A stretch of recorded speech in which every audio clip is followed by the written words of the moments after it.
Bismillahirrahmanirrahim. Assalamualaikum warahmatullahi wabarakatuh. Alhamdulillahirrahmanirrahim. Kita dapat berjumpa kembali dalam pembelajaran Bahasa Indonesia kelas 8. Pada kesempatan pagi ini kita akan melanjutkan pembelajaran teks eksplanasi. Kita akan mempelajari tentang KD 3.9 yaitu menentukan ciri-ciri teks eksplanasi. Di dalam menentukan ciri-ciri teks eksplanasi, kita harus mengetahui terlebih dahulu yaitu bagaimana pengertian teks eksplanasi, tujuan dan ciri-ciri teks eksplanasi tersebut. Yaitu kita harus tahu pengertiannya, teks eksplanasi adalah teks yang bertujuan menjelaskan proses terjadinya suatu peristiwa baik alam, sosial, maupun budaya. Teks ini termasuk teks jenis non-fiksi, teks yang bukan rekaan atau khayalan dari penulis. Berarti teksnya ini ditulis berdasarkan fakta yang ada di dalam masyarakat. Selanjutnya, tujuan apa saja yang terdapat pada teks eksplanasi?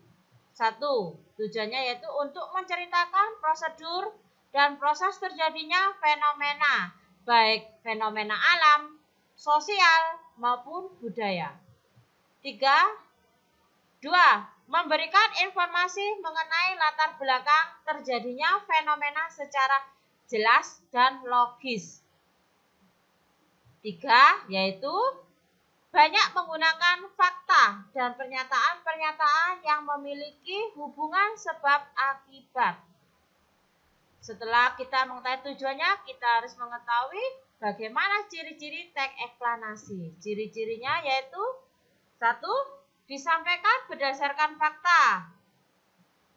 Meskipun memberikannya itu nanti berupa pertanyaan ya dari apa itu bagaimana dan mengapa, jawaban dari kata-kata bagaimana dan mengapa. Tapi memberikannya itu secara fakta yang ada. Bagaimana dan mengapanya itu jawabannya itu jawaban berdasarkan fakta yang ada di lapangan. 2. Topik yang dibahas berkenaan dengan fenomena ilmu pengetahuan dan bersifat ilmiah. 3. Bersifat informatif atau bersifat informasi dan tidak mempengaruhi pembaca. 4. Strukturnya terdiri dari pernyataan umum, deretan penjelas, dan interpretasi. Setelah kita mengetahui ciri-ciri teks eksplanasi, kita akan melanjutkan tentang ciri-ciri kebahasaan yang ada di dalam teks eksplanasi. Ciri-cirinya yaitu 1. Menggunakan istilah teknis atau peristilahan. 2. Menggunakan kalimat aktif dan pasif. 3. Menggunakan kalimat tanya atau interrogatif dan kalimat berita atau deklaratif. 4. Ditulis untuk menjawab pertanyaan bagaimana. 5. Ditulis untuk menjawab pertanyaan mengapa. Dan terakhir, ditulis berdasarkan hasil penelitian ilmiah. Dari ke-6 ciri-ciri kebahasaan ini kita akan jelaskan satu persatu ciri-cirinya tersebut. Yaitu istilah teknis atau peristilahan. Istilah ini berkaitan dengan ilmu pengetahuan. Berkenaan dengan ilmu pengetahuan tertentu. Jika sebuah teks eksplanasi menjelaskan fenomena alam, istilah-istilah teknis di bidang ilmu alam akan digunakan. Jika bercerita tentang teks eksplanasi menjelaskan tentang fenomena sosial, pasti istilah-istilah teknis di bidang ilmu sosial. Istilah-istilah teknis ini tidak semuanya, kadang-kadang itu pembaca itu mengetahui istilah-istilah ini tuh artinya apa, maknanya apa. Baru dapat kita mengetahui makna istilah teknis tersebut, kita baru dapat menemukannya di KBBI, yaitu ada di Kamus Besar Bahasa Indonesia. Karena istilah-istilah teknik ini termasuk istilah-istilah populer, istilah-istilah terkini. Kalau hanya orang awam pasti banyak yang tidak memahami istilah-istilah tersebut. Selanjutnya yaitu kalimat aktif dan pasif. Apa termasuk kalimat aktif itu dan apa kalimat pasif itu? Kalimat aktif adalah kalimat yang subjeknya melakukan pekerjaan. Cirinya predikatnya melakukan pekerjaan. Biasanya predikatnya menggunakan awalan me.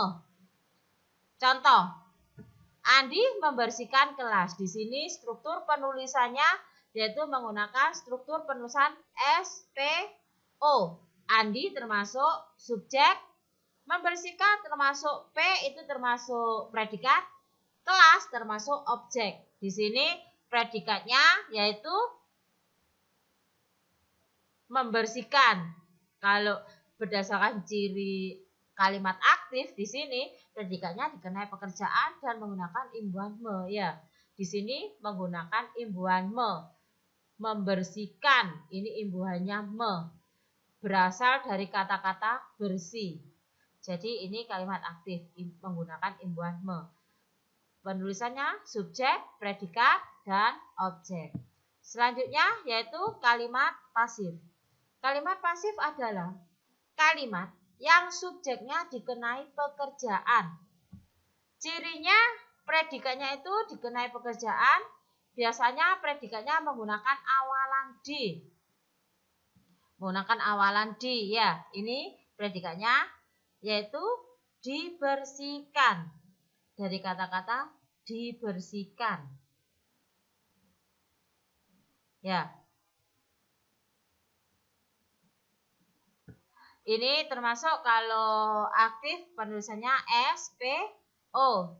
Andi membersihkan kelas. Dari kata Andi termasuk subjek, predikatnya membersihkan, kelas berarti objek. Kalau pasif ini kebalikan. Kelas ini termasuk subjek, dibersihkan predikat, Andinya termasuk objek. Kata objek itu kan dikenai pekerjaan.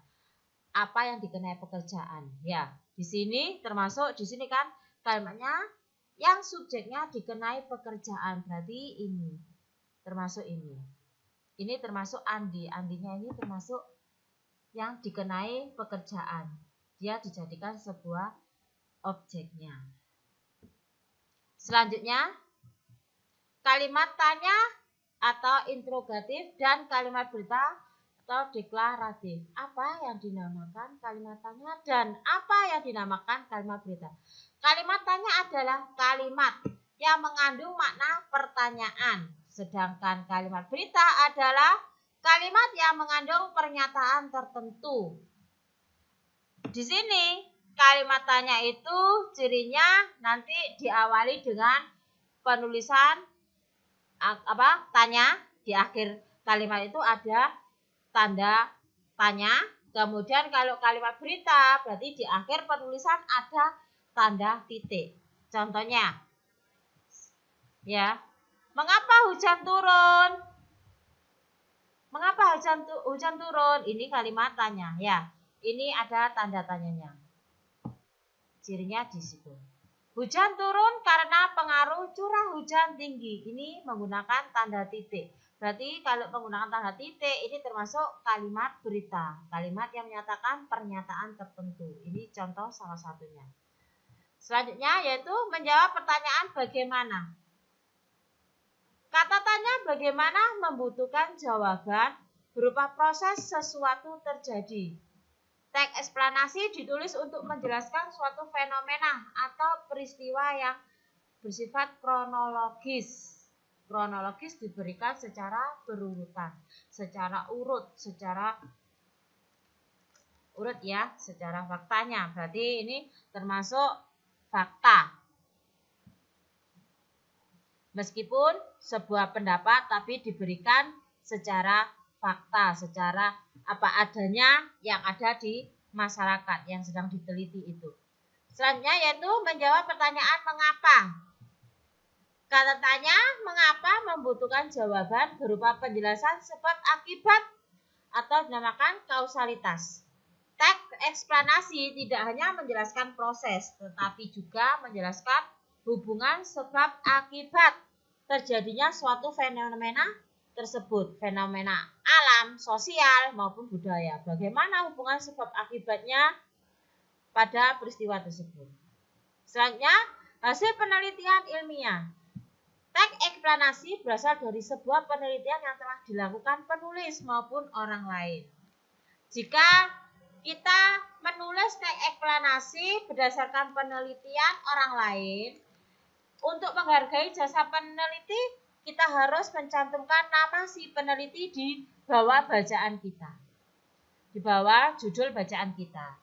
Itu agar kita dapat menghargai jeripayah si peneliti tersebut.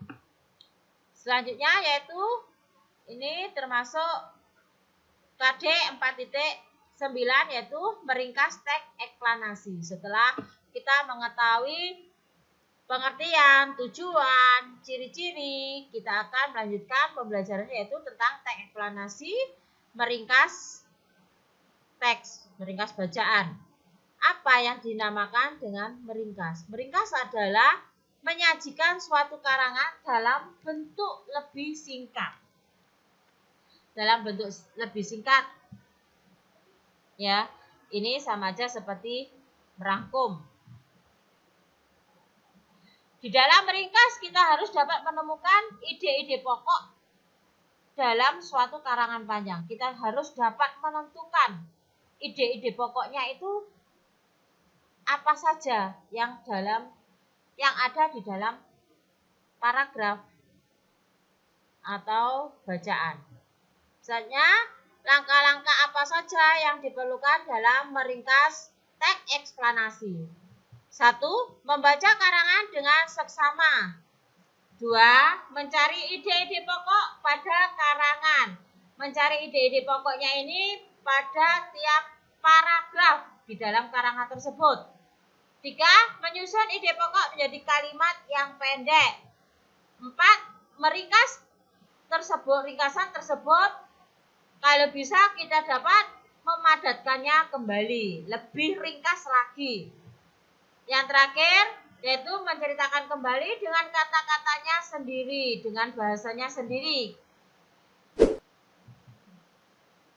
Demikian yang dapat saya sampaikan. Terima kasih yang sebesar-besarnya. Assalamualaikum warahmatullahi wabarakatuh.